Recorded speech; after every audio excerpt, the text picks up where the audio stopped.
وبركاته. الحمد لله والصلاة والسلام على رسول الله وعلى آله وصحبه أجمعين. رب اشرح لي صدري ويسر لي أمري واحلل عقدة من لساني يفقهوا قولي.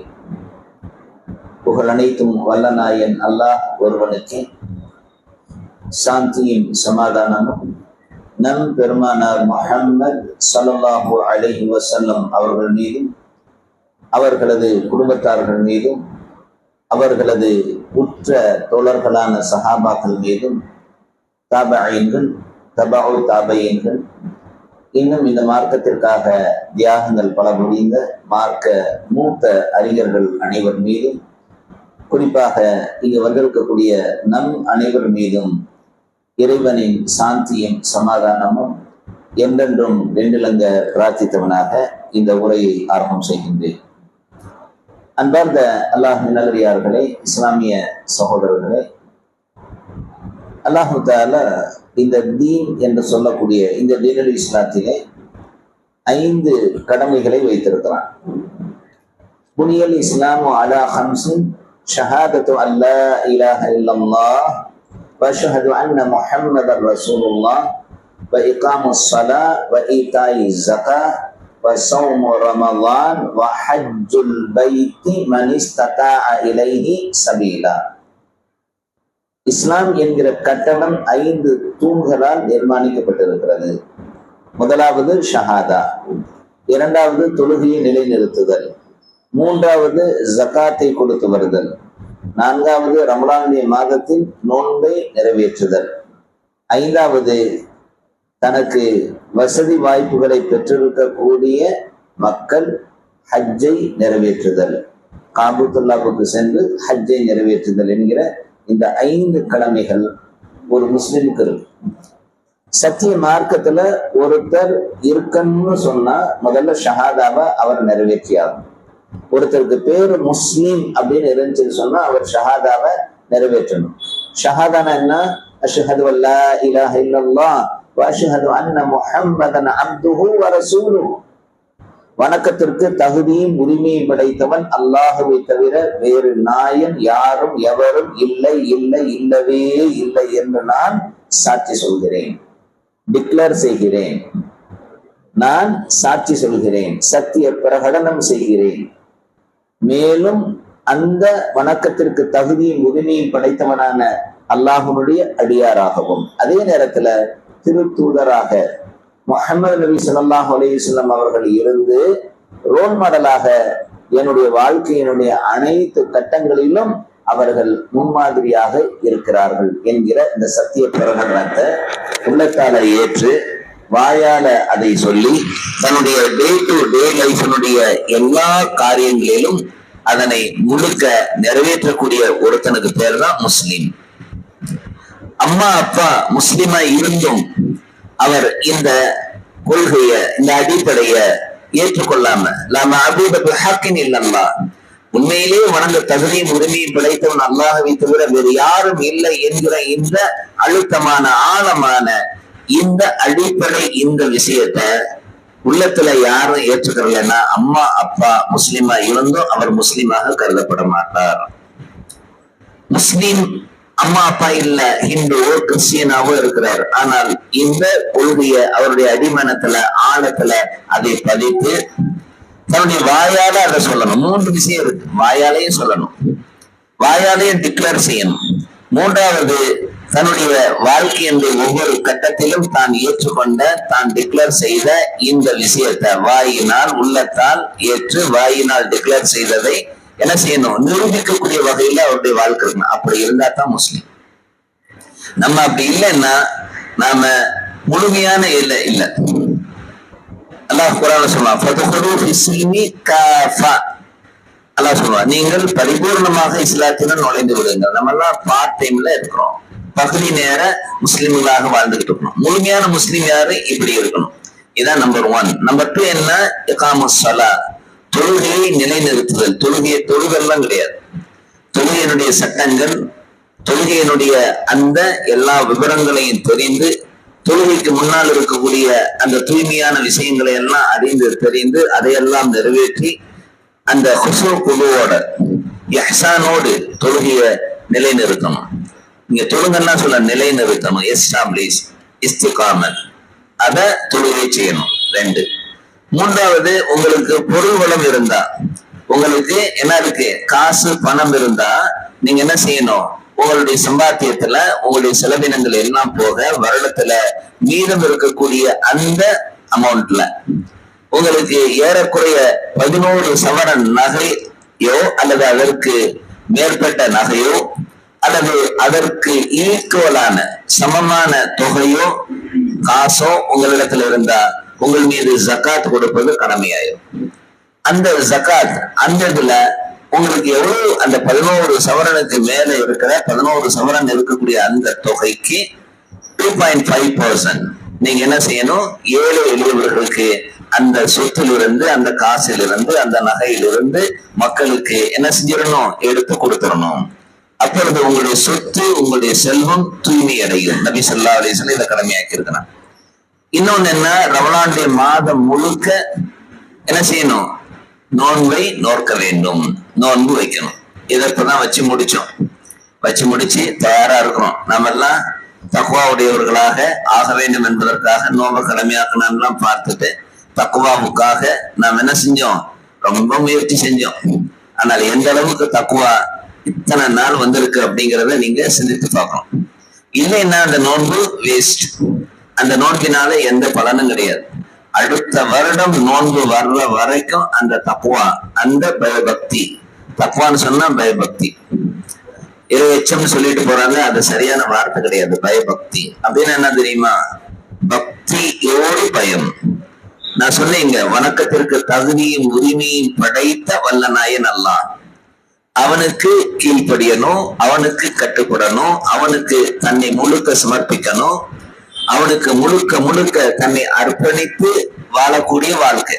அவன் எதை ஏவினானோ அதை ஏற்று நடத்தல், அவன் எதை தடுத்தானோ அதிலிருந்து தவிர்த்து கொள்ளுதல், அவன் எதை வழிகாட்டி இப்படி வாழ வேண்டும் என்று நமக்கு சட்டங்களாக தொகுத்து தந்தானோ, அதனை நடைமுறைப்படுத்தி வாழ்ந்து காட்டி இருக்கிறார்கள் நபி ஸல்லல்லாஹு அலைஹி வஸல்லம்.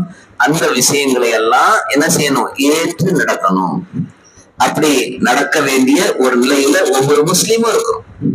ஆகவே அன்பார்ந்த சகோதரர்களே, இந்த விஷயத்துல நாம இந்த ரமலானுடைய காலத்துல தக்குவா, பயபக்தி, அந்த அல்லாஹ்வுக்கு கட்டுப்பட வேண்டிய, கீழ்ப்படிய வேண்டிய, அர்ப்பணிக்க வேண்டிய, சமர்ப்பிக்க வேண்டிய அந்த அல்லாஹ்வுக்கு என்ன செய்யணும், அல்லாஹ் என்ன பார்த்து கொண்டிருக்கிறான். யாருமே பார்க்கல, எந்த ஒரு மனிதனும் பார்க்கல.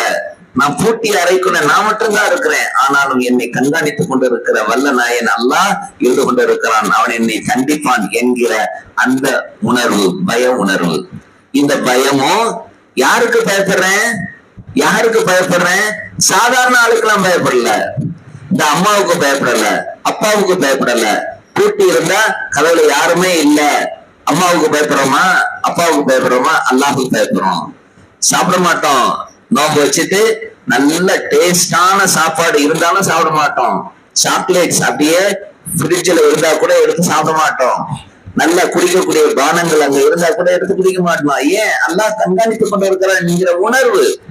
அப்போ யாருக்குமே பயப்படல, அல்லாஹ்வுக்கு பயப்படுறோம். அல்லாஹ்வுக்கு பயப்பட்டதுனாலதான் நாம அதெல்லாம் சாப்பிடல. இப்படிப்பட்ட அந்த அல்லாஹ்வுக்கு, எந்த அல்லாஹ்வுக்கு கீழ்ப்படியணுமோ, எந்த அல்லாஹ்வுக்கு முழுக்க முழுக்க தன்னை அர்ப்பணித்து வாழணுமோ அந்த அல்லாஹுவை பயப்படுறது. அப்போ பக்தி கலந்த பயம், அந்த தக்குவா. அதுக்கடுத்து என்ன, ஹஜ். உங்களுக்கு வசதி வாய்ப்புகளை அல்லாஹ் ஏற்படுத்தி தந்தான்னா 2 தான். சில இபாதத்துகள் எப்படி இருக்குன்னு சொன்னா, உடலை வைத்து செய்யக்கூடிய இபாதத். டிக்ளரேஷன்ங்கிறது நம் மனசுல ஆழமா ஏற்று சொல்லால நாம அதனை உறுதி செய்து செயல்களால செய்து வரக்கூடிய ஷஹாதாத். ஆனா தொழுகை எடுத்துக்கோங்க, நோன்பு எடுத்துக்கோங்க, உடலை வைத்து செய்யக்கூடிய இபாதத். ஜகாத் முழுக்க முழுக்க செல்வத்தை நாம் சேர்த்த அந்த செல்வத்தை வைத்து செய்யக்கூடிய இபாதத். ஆனால் ஹஜ் என்பது நம்முடைய ஹெல்த் அண்ட் வெல்த் ரெண்டையும் பொறுத்த விஷயம். ஒருத்தருக்கு காசு இருக்கு, பணம் இருக்கு, ஆனா உடல்ல சக்தி இல்லைன்னா அவர் மீது ஹஜ்ஜி செய்வது கடமையாகாது. ஒருத்தருக்கு நல்ல உடல் வளம் இருக்கு ஆனா காசு இல்ல, அவர் மீது ஹஜ்ஜி செய்ய எனது கடமை இல்லை. அப்போ ஹெல்த் அண்ட் வெல்த் என்ற ரெண்டு இருந்துச்சுன்னு சொன்னா அவர் மீது ஹஜ்ஜி செய்வது கடமை. யாராவது அப்படி ரெண்டு இருந்து ஹஜ்ஜி செய்யாமல் மரணித்தார்களே ஆனால் அவர்கள் யூதர்களாகவோ கிறிஸ்தவர்களாகவோ மரணிக்கட்டும் என்பதாக நபி ஸல்லல்லாஹு அலைஹி வஸல்லம் சாபம் கொடுத்திருக்கிறார். நபி ஸல்லல்லாஹு அலைஹி வஸல்லம் சபிச்சிருக்கிறாங்க. அதனால ஹஜ்ஜி செய்ய வேண்டியது கடமை. அந்த ஹஜ்ஜை பற்றிய ஒரு சில விஷயங்களை தான் நான் இப்ப உங்களுக்கு பேச ஆரம்பிக்க போறேன். நம்ம எல்லாம் என்ன நினைச்சுக்கிட்டு இருக்கோம், இப்பெல்லாம் அப்படித்தான் ஆகி போச்சு, ஃபேஷன் ஆகி போச்சு. ஹஜ்ஜிக்கு போற அல்லாஹ் நாடிய சிலருக்கு அதனுடைய உண்மையான அந்த விளக்கங்கள், அந்த உண்மையான தாக்கங்கள் அவங்களுக்கு ஏற்படுது. ஆனா பலருக்கு அந்த மாதிரியான தாக்கங்கள்லாம் இல்ல. பலர் டூர் மாதிரி போயிட்டு வர்றாங்க. ஜஸ்ட் நம்ம எங்க வெவ்வேறு இடங்களுக்கு போய் ஜாலியா டூர் போற மாதிரி காபத்துல்லாவுக்கும் போய் எட்டி பார்த்துட்டு வரோம். அல்லாஹ்வுடைய அடியார்களே, அப்படி அல்ல இந்த ஹஜ். இந்த ஹஜ் என்னென்ன குணங்களை, என்னென்ன மாற்றங்களை, என்னென்ன தன்மைகளை, என்னென்ன தாக்கங்களை ஏற்படுத்துதுன்னு சொல்லிட்டு ஹஜ் என்றால் என்ன, அந்த ஹஜ்ஜை எப்படி செய்யணுங்கிற விவரத்தையும் இன்னைக்கு உங்க மத்தியில சொல்லி நான் முடிச்சிடறேன். சடங்கு சம்பிரதாயமாக நிறைவேற்றக்கூடிய ஒரு கடமை இந்த ஹஜ் கிடையாது. ஹஜ்ஜில பல உணர்வுகளை நாம பெறணும். ஹஜ்ஜினுடைய தலையான மிக முக்கியமான ஒரு நோக்கம் என்ன தெரியுமா? அல்லாஹ்வுக்கு முழுக்க முழுக்க கீழ்ப்படிந்து அவனை அடிபணிந்து வாழக்கூடிய அடிமை நான். யாரு? அல்லாஹ்வுடைய மிகச்சிறந்த அடிமை நான். I am the best slave among all the people என்கிற உணர்வை ஊட்டக்கூடிய ஒரு கடமை அது. அன்பார்ந்த சகோதரர்களே, இது ஒவ்வொரு ஹாஜிக்கும் வர வேண்டியது. யாரெல்லாம் ஹஜ்ஜிக்கு போறாங்களோ அவங்களுக்கு இந்த உணர்வோடு திரும்பி வரக்கூடியவர்களாக இருக்கணும். சும்மா போயிட்டு ஒரு டூருக்கு போயிட்டு திரும்பி வரக்கூடிய ஒரு நிலையில ஒரு ஹாஜி என்ன செய்யக்கூடாதுன்னா ஹஜ்ஜில இருந்து திரும்பி வரக்கூடாது. அல்லாஹுக்கு அடிபணிந்த அடிமை என்கிற அந்த உணர்வோடு திரும்பி வரணும். அல்லாஹுவை பணிந்து பயந்து வணங்குகிற அந்த நிலையில அந்த அடியான் திரும்பி வரணும். அன்பார்ந்த சோதரர்களே, அல்லாஹ் தன்னுடைய அடியார்களை இப்படித்தான் அழைக்கிறான். ரஹ்மான். அல்லாஹுக்கு நிறைய பேர்கள் இருக்கு, 99க்கும் அதிகமான இன்னும் சில பேர்கள் கூட இருக்கு. அதுல மிக முக்கியமான அவனுடைய பேர் அர் ரஹ்மான், அளவற்ற அருளாளன். அளவற்ற அருளாளன். அர் ரஹீம், நிகரில்லாத கிருபையாளன். அளவற்ற அருளாளன்னா என்ன? அவன் யாராக இருக்கட்டும், முஸ்லிமோ முஸ்லிம் அல்லாதவனோ இந்துவோ அல்லது வேற யாராக இருந்தாலும், அவனை ஏற்றுக்கொண்டவர்களோ அவனை ஏற்றுக்கொள்ளாத மக்களோ யாராக இருந்தாலும் அவர்கள் மீதெல்லாம் இரக்கம் காட்டக்கூடியவன், கருணை காட்டக்கூடியவன். அவங்களுக்கும் ரிஸ்க தருவான், அவர்களுக்கும் வசதி வாய்ப்புகளை தருவான், அவர்களுக்கு செல்வத்தையும் பட்டங்களையும் பதவிகளையும் அல்லாஹ் தருவான், எல்லாத்தையும் தருவான். முஸ்லிமுக்கு மட்டும் கொடுக்க மாட்டான். அவன் தான் ரஹ்மான், அளவில்லாத அருளாளன். அளவு கொஞ்சம் கூட குறையாத, ஒரு வரம்பே இல்லாத அந்த அருளுக்கு சொந்தக்காரன், கருணைக்கு சொந்தக்காரன், இரக்கத்திற்கு சொந்தக்காரன் யாரு தெரியுமா? அர் ரஹ்மான், அல்லாஹ். இன்னொரு பேர் இருக்கு அர் ரஹீம். அர் ரஹீம்னா என்ன? நிகரில்லாத கிருபையாளன். யார் அல்லாஹுவை ஏற்று அவனுக்கு அடிபணிந்து கீழ்ப்படிந்து கட்டுப்பட்டு நடக்கக்கூடியவர்களாக இருக்கிறார்களோ அவர்களுக்கு அல்லாஹ் தனிப்பட்ட முறையில் கிருபை செய்யக்கூடியவன். எல்லாருக்கும் கிடையாது. எல்லாரும் கிருபை செய்ய மாட்டான், எல்லாத்துக்கும் கருணை காட்ட மாட்டான். இந்த கருணை, இந்த கிருபை, இந்த இரக்கம் எங்க காட்டுவான்? நாளை மறுமை நாள்ல காட்டுவான். யார் அல்லாஹுவை அடிபணிந்து வாழ்ந்தார்களோ, கட்டுப்பட்டு வாழ்ந்தார்களோ, கீழ்ப்படிந்து வாழ்ந்தார்களோ அவர்களுக்கு அல்லாஹ் நாளை மறுமை நாள்ல என்ன செய்வான் தெரியுமா? அவனுடைய கருணையை அப்படியே காட்டுவான். அவனை எங்கெங்கெல்லாம் அவனுக்கு கஷ்டங்கள் இருக்குமோ, எங்கெங்கெல்லாம் அவன் பயந்து நடுங்கி கொண்டிருப்பானோ, அவனை கீழ்ப்படிந்து நடந்த அந்த அடியார்களை அல்லாஹ் என்ன செய்வான்? தன்னுடைய தனிப்பட்ட கருணையினால். அவன் தான் ரஹீம். ஆக அன்பார்ந்த சகோதரர்களே, அல்லாஹ் தஆலா குர்ஆன்ல சொல்லும்போது இபாதுர் ரஹ்மான். இபாதுர் ரஹ்மான் என்ன? இபாதுர் ரஹ்மான் என்ன? அந்த ரஹ்மானை அடிபணிந்த அந்த மக்கள். நபிமார்களை கூட அல்லாஹ் இந்த வார்த்தையை தான் சொல்லி அழைக்கிறான், இபாதுர் ரஹ்மான். சூரா அம்பியால நூஹ் அலைஹிஸ்ஸலாம் அவங்க சொல்லக்கூடிய அவங்க சொன்ன வார்த்தையை அல்லாஹ் குர்ஆன்ல குறிப்பிடுவான். இன்னஹு கான அப்தன் ஷுகூரா. அல்லாஹ் தஆலா இப்படித்தான் சொல்றான். அதாவது அல்லாஹ்வுக்கு அடிபணிந்து அவனுக்கு நன்றி செலுத்தக்கூடிய அடியானாக நான் இருக்க வேண்டாமா? யார் கேட்கிறா? நூஹ் அலைஹிஸ்ஸலாம் கேட்கிறான். நபி ஸல்லல்லாஹு அலைஹி வஸல்லம் அவங்க எப்பயுமே தன்னை என்னதான் சொல்லுவாங்க? என்ன சொல்லுவாங்க? நான் ஆபித், நான் ஒரு அப்துல்லா, அல்லாஹ்வுடைய அடியார் நான். நபி ஸல்லல்லாஹு அலைஹி வஸல்லம் எப்பயுமே என்ன செய்ய மாட்டாங்க? தான் நபி என்று சொன்ன அந்த விஷயத்தை விட என்ன சொன்னாங்க? அடியார். அதனாலதான் வஷ்ஹது அன்ன முஹம்மதன் அப்துஹு வ ரசூலுஹு இதுதான் சொல்றோம். முதல்ல யார் அவங்க? அல்லாஹ்வுடைய அடியார், அல்லாஹ்வுக்கு கட்டுப்பட்டு வாழக்கூடிய மிகச்சிறந்த அடியார் அவங்க. யாரு? நபி முஹம்மது ஸல்லல்லாஹு அலைஹி வஸல்லம். நம்ம எல்லாம் கீழ்ப்படிந்து கட்டுப்பட்டு வாழக்கூடிய அந்த கீழ்ப்படிதலை விட மிக்க கீழ்ப்படிதலை, கட்டுப்படுதலை தனது வாழ்க்கையில் கொண்டவர்கள் யார் தெரியுமா? முஹம்மது ஸல்லல்லாஹு அலைஹி வஸல்லம். அதனாலதான் அந்த வார்த்தையை சொல்றோம், அப்துஹு, அவர் அல்லாஹ்வுடைய அடியார். அது மாத்திரமல்ல, வ ரசூலுஹு, இறைவனுடைய திரு தூதராக இருக்கிறாங்க, ரசூலாக இருக்கிறாங்க. ரசூலாக இருக்கிறாங்கன்னா என்ன அர்த்தம்? என்னுடைய முன்மாதிரி, என்னுடைய சிறந்த மாடல், ரோல் மாடல் அவங்க என்ன அடிப்படையில் குர்ஆன்ல அல்லாஹ் என்ன சொன்னானோ அதனை வாழ்ந்து காட்டி சென்று இருக்கிறாங்க. அப்படியே அதை நடைமுறைப்படுத்திட்டு போயிருக்கிறாங்க. ஒவ்வொரு விஷயத்துக்கும் அப்படியே தெளிவ, மிகச்சிறந்த விளக்கத்தை, மிகச்சிறந்த சொல்யூஷனை கொடுத்துட்டு போயிருக்கிறாங்க. அந்த அடிப்படையில் தான் வாழ்வேன். எனக்கு குர்ஆன்ல ரொம்ப பிடிச்ச ஒரு ஆயத், وَكَذَلِكَ جَعَلْنَاكُمْ أُمَّةً وَسَطًا لِتَكُونُوا شُهَدَاءَ عَلَى النَّاسِ وَيَكُونَ الرَّسُولُ عَلَيْكُمْ شَهِيدًا.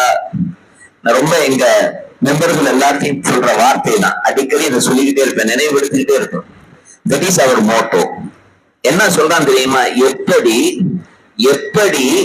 உங்களுடைய தூதர் முஹம்மது ஸல்லல்லாஹு அலைஹி வஸல்லம் அவர்கள் உங்களுக்கு ரோல் மாடலாக இருந்து, முன்மாதிரியாக இருந்து, உங்களுக்கு வாழ்ந்து காட்டி நடைமுறைப்படுத்தி சென்றிருக்கிறார்களோ அதே போல உங்களுக்கு எல்லாத்தையும் நபி ஸல்லல்லாஹு அலைஹி வஸல்லம் வாழ்ந்து காட்டி இப்படித்தான் இருக்கணும்ங்கிறத ஒரு வழிமுறைய, ஒரு நடைமுறையை உங்களுக்கு காட்டிட்டு போயிருக்காங்க இல்லையா? வாழ்ந்து காட்டிட்டு போயிருக்கிறாங்க இல்லையா? அதே போல மற்ற மக்களுக்கு, உங்களை சுற்றி இருக்கக்கூடிய மக்களுக்கு அப்படிதான் வாழணும். அப்படிலாம் நம்ம வாழல. பாய்னா இப்படி இருப்பாரு, முன்னாடி அப்படிதான் இருந்துச்சு. என்னுடைய சின்ன வயசுல எல்லாம் நான் கேள்விப்பட்டது, பாய் கடையில போய் வாங்கிட்டு வாங்க, என்ன இருக்கும்? நீதமா இருக்கும், நேர்மையா இருக்கும், பொய் சொல்ல மாட்டாரு, சுத்தமா இருக்கும் பொருள், அப்படிலாம் சொல்ல நான் கேள்விப்பட்டிருக்கேன். என்னுடைய காதுகள் கேட்டிருக்கு. ஆனா இப்ப அப்படி இல்ல. அந்த பாய்க்கு போய் வாங்கிறாத, ஏமாத்திடுவார். மன் கஷ்ஷ ஃபலைஸ மின்னி, நபி ஸல்லல்லாஹு அலைஹி வஸல்லம் ஏமாற்றுபவர் என்னை சார்ந்தவர் அல்ல. ஆனால் இன்னைக்கு ஏமாற்றிட்டு இருக்கோம். ஆக நாம எப்படி இருக்கணும்? மற்ற மக்களுக்கு, நம்மளை சுற்றி இருக்கக்கூடிய மக்களுக்கு சொல்றாங்க, அல்லாஹ் குர்ஆன்ல சொல்றான், நீங்க யார் தெரியுமா?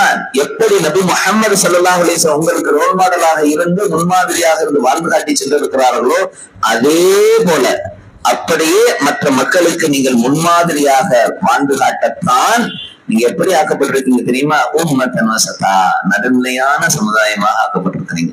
இருக்கிறோமா? அல்லாஹ் நாடிய சிலரை தவிர பலர் இப்படி இல்லை. பல முஸ்லிம்கள் அப்படி இல்லை. இப்ப இங்கெல்லாம் நம்ம எதுக்கு வந்திருக்கிறோம்? சார்ஜிங் ஏத்துறதுக்கு தான். அப்படிப்பட்ட ஒரு வாழ்க்கையை நாம வாழணும், அப்படிப்பட்ட ஒரு நிலையில நம்முடைய வாழ்க்கை செல்லணும் என்பதற்காகத்தான் இப்படிப்பட்ட இந்த உரைகள்ல இருந்து நம்மளை சார்ஜ் பண்ணிக்கிறோம். சார்ஜ் இறங்கி போய் ஈமானுடைய நிலையும் அந்த தக்வாவுடைய நிலையும் குறையிற போது இந்த சார்ஜ். அதனாலதான் ஜும்மா குத்பாக்கள் நமக்கு கடமையாக்கப்பட்டிருக்கு. அதுல போய் உட்கார்ந்து ஜும்மா குத்பாக்கள்லாம் உட்கார்றதில்லை. கடைசி இந்த தொழுகக்கூடிய மக்களை கூட இப்ப பாக்குறோம். அந்த குத்பா கூட கேட்கறதுக்கு நமக்கு நேரம் இல்லை. எத்தனையோ நேரங்கள் எங்கெங்கயோ செலவழிக்கிறதுக்கு இருக்கு. ஆனால் அந்த குத்பால கூட கேட்கிறோம். இந்த மாதிரியான நேரங்கள்ல, இடங்கள்ல நீங்க போய் கலந்துக்கிட்டு உங்களை சார்ஜ் பண்ண வேண்டிய நிலையில இருக்கும். நீங்க மட்டும் இல்ல, எல்லாரும் தான், என்னை உட்பட நான் சொல்றேன், எல்லாருக்குமே வீக்னஸ் வந்துடும், ஈமான் குறையும், தக்வா குறையும். அதை சார்ஜ் பண்ணி அதிகப்படுத்திக்கணும்.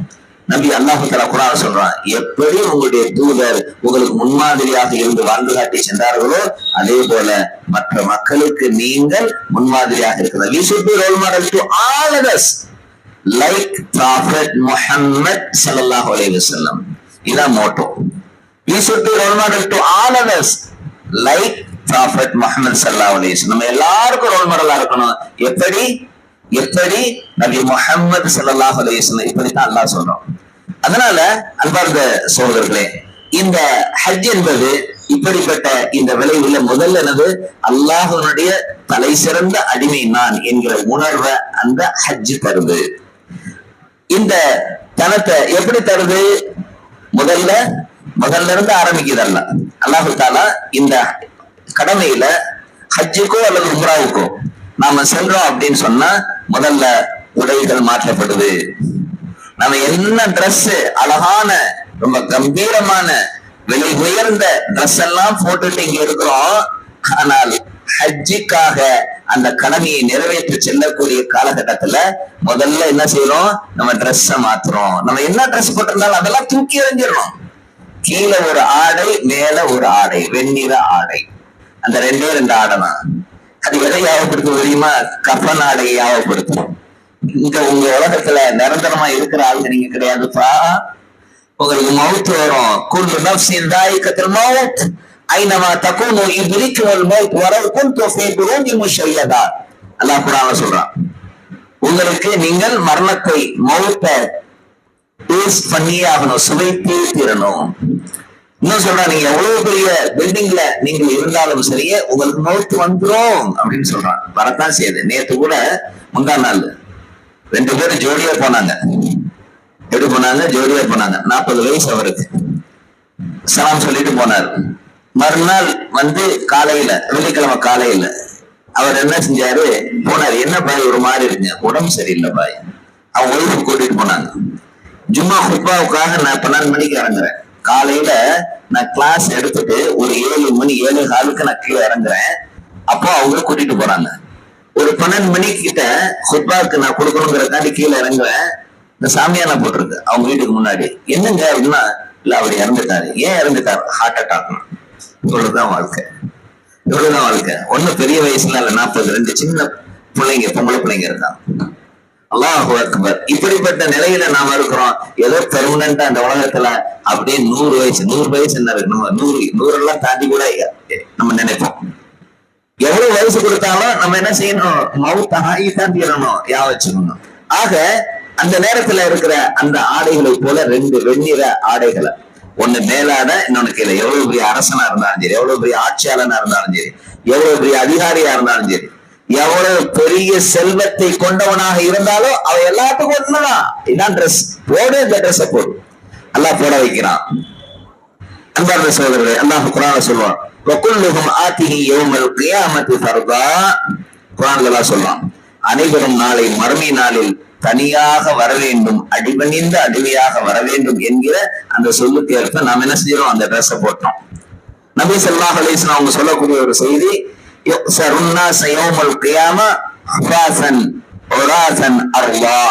நபி ஸல்லல்லாஹு சொல்றாங்க, செருப்புகள், ஆடைகள் இவையெல்லாம் இல்லாமல் பிறந்த மேனியோடு ஹத்னா செய்யப்படாத நிலையில நாளைக்கு மறுமையில வருவாங்கல்ல, அப்படி என்னிடத்துல யார் வருவாங்க? நபி ஸல்லல்லாஹு அலைஹி வஸல்லம் இப்படிப்பட்ட நிலையில ஹஜ்ஜுக்கு வருவாங்க மக்கள். ஆக அன்பார்ந்த சொல்கிறீர்களே, இங்க இஹ்ராம் அந்த ட்ரெஸ்ஸை போட்டுரும். அந்த ட்ரெஸ்ஸை போடுற போது ஆண்டான், அடிமை, அவன் இவன், கிபுரு, பெருமை, புகழ் எல்லாம் போயிடும். இந்த போட்ட உடனே நியத் வைப்போம், அல்லாஹும்ம லப்பைக உம்ரத்தன் வ ஹஜ்ஜன். ஹஜ்ஜுக்காகவோ உம்ராவுக்கு ஹஜ் இருக்கிறான்னு இந்த மாதிரி நியத் வைப்போம். அந்த உம்மத்தை, அந்த நியத்தை வச்ச உடனே வாயினால அந்த இஹ்ராமுடைய ட்ரெஸ்ஸோடு அந்த நியத்தை சொன்ன உடனே தல்பியா சொல்லுவோம், லப்பைக் அல்லாஹும்ம லப்பைக் லப்பைக் லா ஷரீக லக லப்பைக் இன்னல் ஹம்த வன் நிஅமத லக வல் முல்க் லா ஷரீக லக். இந்த தல்பியா எப்படி தெரியுமா இருக்கும்? இந்த தல்பியா சொல்ற போது கண்ணில இருந்து கண்ணீர் வரணும். அப்படிப்பட்ட ஆழமான அர்த்தங்களை கொண்டிருக்கக்கூடிய வார்த்தை. லப்பைக் அல்லாஹும்ம லப்பைக், யா அல்லாஹ் ஆஜராகிவிட்டேன், யா அல்லாஹ் உன்னிடத்திலே நான் ஆஜராகிவிட்டேன். லப்பைக் அல்லாஹும்ம லப்பைக் லப்பைக் லா ஷரீக லக லப்பைக், உனக்கு இணையோ துணையோ எதுவுமே இல்லை என்று நான் சாட்சி சொல்கிறேன். யா அல்லாஹ் நான் உன்னிடத்துல ஆஜராகிவிட்டேன். இன்னல் ஹம்த, நிச்சயமாக எல்லா புகழும், இன்னல் ஹம்த எல்லா புகழும், வன் நிஅமத எல்லா அருள்கொடைகளும், லகவல் முல்க் எல்லா ஆட்சி அதிகாரங்களும் உனக்குத்தான் சொந்தம் யா அல்லாஹ், எனக்கு கிடையாது. எனக்கு ஆட்சியை கொடுத்திருக்கிறியா, என்னை மக்கள் எல்லாம் புகழ்றாங்களா, எனக்கு இவ்வளவு அருள்குறைகள் இருக்கா, இதெல்லாம் எனக்கு சொந்தமானதல்ல யா அல்லாஹ், இத்தனைக்கும் சொந்தக்காரன் நீ மட்டும்தான் யா அல்லாஹ். லக்கவல் முல்க் லா ஷரீக லக், உனக்கு இணையோ துணையோ எதுவுமே இல்லை என்று நான் சாட்சி சொல்கிறேன் என்று சொல்லக்கூடிய கல்வியா அந்த கல்வியா. இந்த கல்வியாவை முழங்குற போது நம்ம அப்படியே அல்லாஹ்விடத்துல சரண்டர் ஆயிடுவோம், அப்படியே கீழே விழுந்துருவோம். அல்லாஹ்விடத்துல நான் உன்னுடைய அடிபணிந்த ஒரு அடிமை என்கிற அந்த கோணத்துல போய் என்ன செஞ்சிருவோம், நாம விழுந்துருவோம். அப்போ முதல்லயே இந்த இஹ்ராமுடைய ட்ரெஸ்ஸ போட்டுட்டு நீயத்தை வச்சுட்டு இந்த தல்பியாவை முழங்கக்கூடிய காலகட்டத்திலேயே நாம் என்ன செய்வோம், அல்லாஹ்வுக்கு அடிபணிந்த அடிமையாக அல்லாஹ் ஆக்கிடுகிறான். அப்ப எப்படி அடுத்த பெருமையெல்லாம் வரும், அடுத்த அந்த நிலைகள் எப்படி நமக்கு ஏற்படும், இந்த உணர்வு நமக்கு வரும். இந்த உணர்வை நம்ம பெற்றுடும் வைங்களேன், அதுக்கடுத்து நாம் என்ன செய்ய மாட்டோம், பெருமை பேச மாட்டோம், புகழ விரும்ப மாட்டோம். நாம நான் தான் எல்லாத்துக்கும் சொந்தக்காரன், எனக்குத்தான் எல்லா ஆட்சி அதிகாரம், என்ன அசைக்க முடியாது. யார வேணாலும் அசைச்சிடலாம், எவன்கிட்ட இருந்து வேணாலும் ஆட்சியை பிடிங்கிடலாம். அல்லாஹ்வுடைய ஆட்சியை பிடுங்க முடியுமா? அவனுக்கு சொந்தமான அந்த ராஜாங்கங்களை யாரும் பிடுங்க முடியுமா? முடியாது. இந்த அந்த சராசரத்தை அதிகத்தை ஆட்சி புரியக்கூடிய அல்லாஹ்வுக்கு இணையாக யாரும் எவரும் இல்லை இல்லை இல்லவே இல்லை. ஆக இதையெல்லாம் சொல்லி சரண்டராயிடுவோம். அந்த சோதரே இப்படி முதல்ல கொடுக்கக்கூடிய நிலை என்னன்னா, நான் ஒண்ணும் கிடையாது, என் ட்ரெஸ்ஸோ என் செல்வமோ என்னுடைய எதுவும் கிடையாது, நான் அடிபணிந்த அடிமை என்பதை அது சொன்னோம். அதே மாதிரி அந்த சோதரர் பிற 8ல ஹஜ்ருக்கு பின்னாடி நாம் என்ன செஞ்சோம், ஹஜ்ஜுக்கு என்ன செய்வோம் தெரியும் நினைக்கிறேன். ஹஜ்ஜுக்கு போனவங்களுக்கு தெரியும். ஹஜ்ஜுடைய காலம் என்பது குறிப்பிட்ட அந்த நாட்கள் தான், 5 to 6 நாட்கள். பிற 8 to பிற 12 அல்லது பிற 13 வரை இருக்கக்கூடிய இந்த நாட்கள் தான் ஹஜ்ஜுடைய காலம். நம்ம நினைச்ச நேரத்துல போய் ஹஜ்ஜி செய்ய முடியாது, வேணுமானால் உம்ரா செய்யலாம், ஆனா ஹஜ்ஜி செய்ய முடியாது. ஹஜ்ஜி செய்ய முடியுமா? நான் ரமலான் மாதத்தில் போய் ஹஜ்ஜி செய்யறேன்னா உம்ரா தான் செய்ய முடியும். ஹஜ் அந்த குறிப்பிட்ட அந்த நாள். இஸ்லாம் என்கிற இந்த மார்க்கத்துல எல்லாமே நேரம் குறிக்கப்பட்ட, காலம் கொடுக்கப்பட்ட இபாதத்துகள், கடமைகள். தொழுகைய ஃபஜ்ருடைய தொழுகையை நான் அசர்ல போய் தொழுதுக்கிறேன், ஃபஜ்ருடைய தொழுகையை லுஹர்ல போய் தொழுதுக்கிறேன், லுஹருடைய தொழுகையை நான் இஷால தொழுகிறேன். தொழ முடியுமா? முடியாது.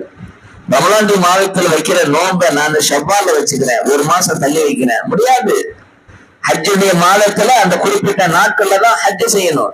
நேரம் குறிக்கப்பட்ட கடமை, பங்க்சுவாலிட்டி, ரெகுலாரிட்டி, சின்சியாரிட்டி, இதெல்லாம் மொத்தமாக கொண்டிருக்கக்கூடிய பெர்சனாலிட்டிய அப்படியே உங்களிடத்தில் கொண்டு வரக்கூடிய கடமைகள் இஸ்லாமிய கடமைகள். தெரியுமா உங்களுக்கு?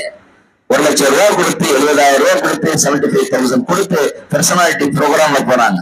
அந்த பெர்சனாலிட்டியினுடைய மிக முக்கியமான 3 கூறுகள் தான். ஒன்னு என்ன, பங்க்சுவாலிட்டி, நேரம் கரெக்டா. இங்கெல்லாம் 8 மணிக்கு ப்ரோக்ராம் அப்படின்னு சொல்லி நமக்கு சொன்னா கூட நமக்கு 1 நிமிஷமாவது லேட்டா வந்தா தான் அப்படி கொஞ்சம் சுக்கூனா இருக்கும், அமைதியா இருக்கும், நிம்மதியா இருக்கும். 8:01 வந்தா தான் நமக்கு என்ன இருக்கும், அந்த நிகழ்வுல கலந்து கொண்ட அந்த ஒரு சந்தோஷம் கிடைக்கும். ஏன்னா இந்தியன் பங்க்சுவாலிட்டியா அல்லது இங்க இருக்கக்கூடிய நம்ம முஸ்லிம்களோட பங்க்சுவாலிட்டியான்னு தெரியல. பங்க்சுவாலிட்டி, பங்க்சுவல், நேரம் தவறாமை. ரெகுலாரிட்டி, தொடர்ந்து வரணும். நம்ம அப்படித்தான் நிறைய என்ன செய்வோம், கேட்டுக்கிட்டே இருப்போம், திடீர்னு 2 வாரம் மிஸ் ஆயிடுவோம், போயிடுவோம், வேற எதுவுமே இல்லாம இருக்கும். ஷைத்தான் சொல்லுவான், என்ன போய் நல்லா தூக்கம் வருது, மழை பெய்யும், அதாவது என்ன இருக்கு, வெயில் பயங்கரமா சுட்டு அடிக்குது, இங்க இருந்து அங்க போனா வெயில்ல கருகி போகாத இரு. இந்த கிரிக்கெட்ல யாரு இருக்க, சிஎஸ்கேயும் மும்பை இந்தியனும் விளையாடுதான், அதை பாரு, உனக்கு நல்லா இருக்கு, ரொம்ப இன்ட்ரெஸ்டா இருக்கும், இங்க ஒரு பயம் நடந்துகிட்டு இருக்கும்.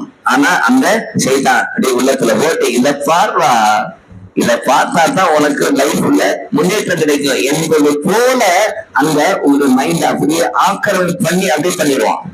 ஆக இந்த நேரத்துல எல்லாமே எனக்கு நேரம் குறிக்கப்பட்ட பிற 8ல மினால, பிற 8ல அந்த இஹ்ராமுடைய ட்ரெஸ்ஸை போட்டுட்டு இந்த நியத்தை வச்சு அல்லாஹும்ம லப்பைக ஹஜ்ஜன் என்கிற அந்த நியத்தை வச்சுட்டு எங்க போவோம், மினாவுக்கு போவோம். மினாவுக்கு போன அந்த நேரத்துல இருந்து கிளம்புன அந்த நேரம் பிறகு 8 ஃபஜ்ருடைய தொழுகையை தொழுதுட்டு சூரியன் உதயமானதுக்கு அப்புறம் தான் குளிச்சுட்டு 2 ரக்காத் நஃபில தொழுதுட்டு இஹ்ராமுடைய ட்ரெஸ்ஸை போட்டுட்டு என்ன செய்வோம், இந்த நியத்தை வச்சுட்டு அல்லாஹும்ம லப்பைக ஹஜ்ஜன் என்கிற நியத்தை வச்சுட்டு என்ன செய்வோம், தல்பியாவை முழங்குவோம். எது வரைக்கும் முழங்குவோம்? பிற 8 மினால இருக்கிற ஃபுல்லா தல்பியா சொல்லுவோம். லப்பைக் அல்லாஹும்ம லப்பைக். ஒரு நாள் இல்ல, ஒரு மணி நேரம் இல்ல, இதை அப்படியே சொல்லிக்கிட்டு இருப்போம். பிற 9 அரபா தினத்திலும் அதை முழங்குவோம். யௌமுன் நஹர் என்று சொல்லக்கூடிய பிற 10ல ஃபஜர் தொழுகையை முஸ்தலிஃபால தொழுதுட்டு அங்கிருந்து கிளம்பி வந்து பெரிய ஷைத்தானுக்கு ஜம்ரத்துல் அகபா என்று சொல்லக்கூடிய அந்த பெரிய ஷைத்தானுக்கு 7 கற்களை எரியக்கூடிய அந்த நேரம் வரை இந்த தல்பியாவை சொல்லிக்கிட்டே இருப்போம். யா அல்லாஹ் உன்னுடைய அடிமை, யா அல்லாஹ், யா அல்லாஹ் உன்னுடைய அடிமை, யா அல்லாஹ், யா அல்லாஹ் உன்னுடைய அடிமை என்கிற அந்த உணர்வை ஆழமாக பதித்துக் கொண்டே இருப்போம். அதே மாதிரி அல்லாஹு தஆலா நல்லதா வச்சுக்கணும். இந்த நேரத்துல சில விஷயங்கள்ல இருந்து தவிர்த்து இருக்கிறோம். உடலுறவு கொள்ளக்கூடாது, பாவங்கள் புரியக்கூடாது. எப்படி நோம்புல சில விஷயங்களை அல்லாஹ் ஹராமாக்குனானோ, ஹராம்ங்கிற இந்த ட்ரெஸ்ஸை போட்ட உடனேயே அல்லாஹ் ஹலாலாக்கிய சில விஷயங்களை ஹராமாக்கிடுவான். வேட்டையாடக்கூடாது, பிராணிகளை வேட்டையாடக்கூடாது, உறவு வைத்துக் கொள்ளக்கூடாது, பாவங்களை செய்யக்கூடாது. எப்படி நோம்புல அல்லாஹ் சிலதை ஹராமாக்கி வைத்திருக்கிறானோ அதே போல இந்த இஹ்ராம்டைய ட்ரெஸ் போட்டுட்டாலே ஹலாலான சில விஷயங்களை ஹராமாக்கி கொள்ளக்கூடிய அந்த இது இருக்கும். அப்ப இங்கேயும் அந்த தக்குவா வருது. ஹஜ்ஜில் என்ன வருது? தக்குவா. என்ன தக்குவா வருது? அல்லாஹ் என்ன கண்காணித்துக் கொண்டு இருக்கிறான், நான் தவறிழைக்க மாட்டேன் என்கிற அந்த உணர்வையும் என்ன கொடுக்குது? இந்த ஹஜ்ஜு கொடுக்குது. அது மாத்திரம் இல்ல அன்பார்ந்த சகோதரர்களே, இந்த இது வந்து இஹ்லாஸ், மன தூய்மையை கொடுக்குது. இந்த மன தூய்மையை கொடுக்கலைன்னா ஹஜ்ஜு ஹஜ் அல்ல. அல்லாஹ்வுக்காக செய்கிறேன், எல்லாமே அல்லாஹ்வுக்காக. அங்க பிற 8ல இருந்து பிற 8ல இந்த ஹஜ்ஜில என்ன செய்வோம்னு சொன்னா, பிற 8 அன்னைக்கு இந்த நியத்தை வச்சுட்டு, எந்த நியத்தை வச்சுட்டு, எந்த நியத்தை வச்சுட்டு, இந்த ஹஜ்ஜுக்கான நியத்தை வச்சுட்டு தல்பியாவை சொல்லிட்டு மினாவுக்கு போவோம். மினாவுக்கு போய் எப்ப போய் சேரணும்? துஹருக்கு முன்னாடி போய் சேரணும். இதான் சொன்னா. அங்க அங்க மஸ்ஜித் கைஃப்னு இருக்கும். எங்க இருக்கும்? மினால இருக்கும். அங்கதான் நபி ஸல்லல்லாஹு அலைஹி வஸல்லம் மினால டென்ட் போட்டு தங்கினாங்க. அது இன்னைக்கு ஒரு பள்ளிவாசல் மாதிரி கட்டி வச்சிருக்கிறாங்க, மஸ்ஜிதுல் கைஃப் என்று. அந்த மஸ்ஜிதுல் கைஃப் என்று இன்றைக்கு இருக்கக்கூடிய அந்த இடத்துல நபி ஸல்லல்லாஹு தங்கினாங்க. அப்ப மினால நாம போய் தங்கணும். அங்கு லொஹர தொழுகணும், அசர தொழுகணும், மக்ரிப தொழுகணும், இஷாவை தொழுகணும், அடுத்த நாள் ஃபஜரை தொழுகணும். அப்ப இந்த 4 நேர தொழுகையில லொஹர 2 ரக்காத்தா சுருக்கி தொழுகணும். இந்த வழி சுன்னா. என்ன செய்யக்கூடாது? அப்படியே லொஹர தொழுகக்கூடாது. சுன்னாக்கள்ல மிக முக்கியமான சுன்னா ஹஜ்ஜில நபி ஸல்லல்லாஹு அலைஹி வஸல்லம் என்ன செஞ்சாங்க? மதீனால இருந்தாங்க. அல்லாஹ் கட்டளையிட்டான். எல்லாத்துக்கும் சட்டங்களை சொல்லிட்டாங்க. தொழுகையுடைய சட்டங்களை சொல்லிட்டாங்க, நோன்புடைய சட்டங்களை சொல்லிட்டாங்க, ஜகாத்துடைய சட்டங்களை எல்லாம் சொல்லிட்டாங்க. அல்லாஹ் கட்டளையிடுறான், முஹம்மதே நீங்க என்ன செய்யுங்க? ஜிப்ரீல் அலைஹிஸ்ஸலாம் மூலமா கட்டளையிட்டா நீங்க ஹஜ் செய்யுங்க.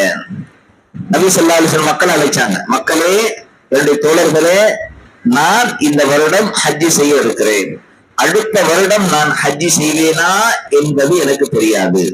அவங்க இப்படி சொன்னாங்கனாலே அடுத்த வருடம் உயிரோடு இருக்க மாட்டாங்கன்னு இருக்கும். எங்கெல்லாம் நபி ஸல்லல்லாஹு அலைஹி வஸல்லம் அடுத்த வருடம் நான் உயிரோடு இருப்பேனா என்று சொன்னாங்கனாலே அடுத்த வருடம் உயிரோடு இருக்க மாட்டாங்க. அந்த இது ஹிஜ்ரி 10 துல்ஹஜ் மாதத்துல அவங்க ஹஜ் செய்ய வந்தாங்க. பிற 8ல அவங்க இந்த ஹஜ் செய்ய வர்றதுக்கு முன்னாடி மக்களை எல்லாம் அழைச்சாங்க. அப்போ சஹாபாக்கள், சஹாபியா பெண்மணிகள் எல்லாம் கூட்டம் கூட்டமாக 1,24,000க்கும் அதிகமான மக்கள் எல்லாம் வீட்டுல இருந்து அத்தனை பேரும். ஏன்னா நபி ஸல்லல்லாஹு அலைஹி வஸல்லம் வார்த்தையை சொன்னாங்க, நான் ஹஜ்ஜுடைய கடமைகளை உங்களுக்கு சொல்லிக் கொடுக்க நாடுகிறேன். நான் உங்களுக்கு ஹஜ்ஜுடைய கடமைகளை பற்றி அதனுடைய சட்டங்களை எல்லாம் உங்களுக்கு விளக்க இருக்கிறேன். யாரெல்லாம் ஹஜ் செய்ய நாடுகிறீர்களோ என்னோடு வாருங்கள் என்று அழைச்சாங்க. எல்லாம் கிளம்புனாங்க. மதீனாவே கிளம்பிச்சு. ஆண், பெண், குடும்ப உறுப்பினர்கள் அத்தனை பேரும் அப்படியே மொத்தமா கிளம்பிட்டாங்க. நபி ஸல்லல்லாஹு அலைஹி வஸல்லம் அங்கிருந்து அவ்வளவு பெரிய திரளான கூட்டத்தோடு தான் ஹஜ் செய்ய வந்தாங்க. பிற 8ல நபி ஸல்லல்லாஹு அலைஹி வஸல்லம் என்ன செஞ்சாங்க? இப்படி இஹ்ராம் நபி ஸல்லல்லாஹு அலைஹி வஸல்லம் செஞ்ச ஹஜ் வந்து என்னன்னா ஹஜ்ஜுல் கிரான். ஹஜ்ஜில 3 டைப் இருக்கு.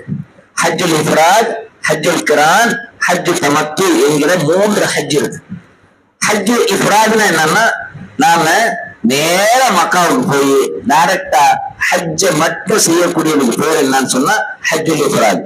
உம்ரா செய்ய மாட்டாங்க.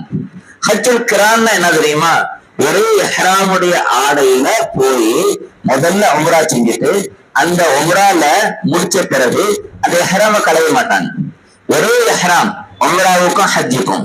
அப்படி ஒரே இஹ்ராமுடைய ஆடையில போய் அந்த உம்ராவை முடிச்சுட்டு அதோடையே ஹஜ்ஜையை நிறைவேற்றக்கூடியவர்களாக செய்யக்கூடிய அந்த ஹஜ்ஜுக்கு பேரு ஹஜ்ஜுல் கிரான். ஹஜ்ஜு தமத்துன்னா என்ன தெரியுமா, நம்ம இந்தியாவில இருந்து போகக்கூடிய எல்லாருமே ஹஜ்ஜு தமத்து தான் பண்ணுவோம். முதல்ல போய் அந்த உம்ராங்கிற அந்த ஒரு சுன்னாவுடைய அந்த விஷயத்தை முடிச்சுட்டு உம்ராவை முடிச்சுட்டு இஹ்ராம கலைஞ்சிருவோம். நம்ம எங்க இருந்து போற போது அல்லாஹும்ம லப்பைக உம்ரத்தன் என்கிற அந்த நியத்தோடு தான் போவோம். ஹஜ் அப்படிங்கிற அதை நியத்துல சேர்க்க மாட்டோம். ஆனா ஹஜ்ஜுல் கிரான்ல அல்லாஹும்ம லப்பைக உம்ரத்தன் வ ஹஜ்ஜன் என்கிற இந்த நியத்து இருக்கும். இப்படி போயிட்டு கரெக்டா அந்த மினால அந்த பிறை 8 துல்ஹஜ் மாதத்துடைய பிறை 8ல அங்க மக்கால இருப்போம், நம்ம ரூம்ல இருப்போம். ஃபஜ்ருடைய தொழுகையை முடிச்சதுக்கு பிறகு அங்கிருந்து என்ன செய்வோம், நாம கிளம்புவோம். ஆக அன்பார்ந்த சோழர்களே, அப்படி கிளம்பி போய் நுஹருடைய வக்துல அந்த மினால 2 ரக்காத். சில பேர் என்ன செய்வாங்க தெரியுமா, டென்ட் எங்க போட்டிருப்பாங்க தெரியுமா, முஸ்தலிஃபால போட்டிருப்பாங்க. எங்க இருக்கும், முஸ்தலிஃபால இருக்கும், மினால இருக்காது. மினால எல்லாம் இருக்காது. எங்க இருக்கும், முஸ்தலிஃபால இருக்கும். நீங்க முஸ்தலிஃபால கூட தொழுதுக்கலாம், ஒண்ணு தப்பு இல்லை. அசர் 4 ரக்காத்தை சுருக்கி கசர் 2 ரக்காத்தை தொழுகணும். மகரிபா தொழுதுருவோம். இஷா 4 ரக்காத் 2 ரக்காத்தா சுருக்கி தொழுகணும். அப்படி நீங்க மினால இல்லாம முஸ்தலிஃபால டென்ட் இருந்தா நீங்க கொஞ்ச நேரமாவது மினாவுக்கு வந்து இருந்துட்டு தான் உங்க டென்ட்டுக்கு போகணும்.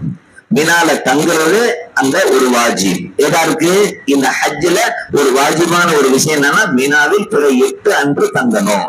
அதனால வந்து தங்கணும். அதனால போய் நம்ம டென்ட் மினால இருந்தா அல்ஹம்துலில்லாஹ், முஸ்தலிஃபால இருந்தா நேரம் மினாவுக்கு வந்து கொஞ்ச நேரமா இருந்துட்டு போனோம். நீங்க பாத்தீங்கன்னா தெரியும், இந்த பாருங்க, இது மினா, இங்க முஸ்தலிஃபா இருக்கும். மினா எண்ட்ஸ் ஹியர் அப்படின்னு போர்டு இருக்கும்.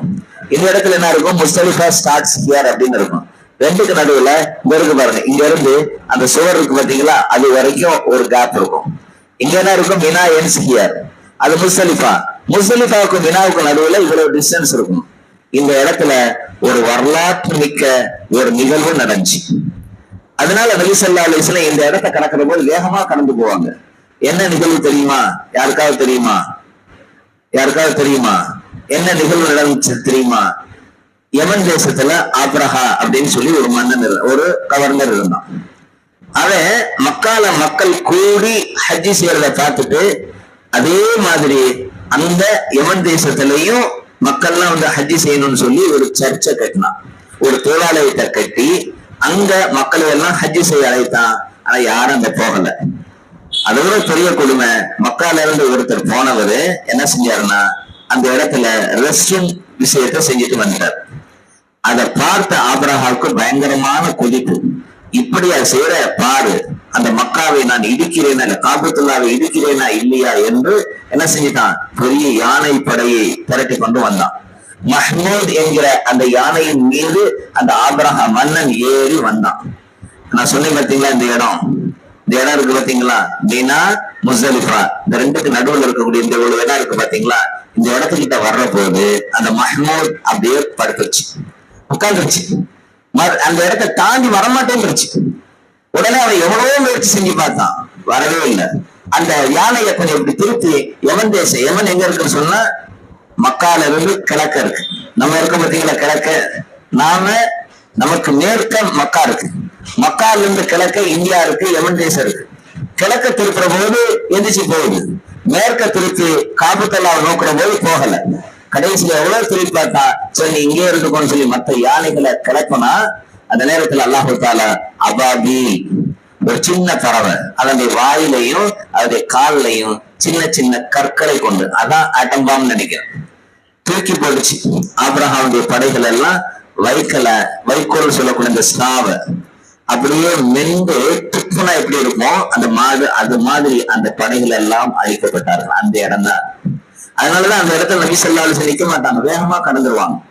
ஆக அன்பான சகோதரர், அந்த இடத்துல நாமளும் நிக்க கூடாது. நிறைய சொல்லுவாங்க, கற்றறிந்த உலமாக்கள் அந்த சேகர்லாம் அங்க இருந்து இங்க நிக்காதீங்க போங்கம்பாங்க. நம்ம ஆட்கள் அப்படிலாம் இல்ல, அங்க தெரியாது, வரலாறு தெரிஞ்சா தானே. இங்க இருந்து போற போது நாமெல்லாம் ஹஜ்ஜினுடைய அந்த இடத்துல எங்கெங்க இருக்கிறோம், அங்க நடந்த நிகழ்வுகள் என்ன, அந்த வரலாற்று பின்னணி என்ன என்பதையெல்லாம் அறிந்து போனா அல்லாஹ் அக்பர் டேஸ்டா இருக்கும், அப்படியே இன்பமா இருக்கும். நமக்கு அந்த ஒவ்வொரு எல்லாருக்கும் கஷ்டமா இருக்காது. இல்லைன்னா பயங்கர கஷ்டமா இருந்துச்சு, ரொம்ப உடம்பெல்லாம் வலிக்குது என்கிற அந்த வார்த்தைகளை தான் ஒவ்வொரு ஹாஜிகளும் சொல்லக்கூடியவர்களாக நான் பார்த்திருக்கேன். அன்பர்ல சோழர்களே, அந்த மாதிரியான ஒரு நிகழ்வு நடந்தேறும்.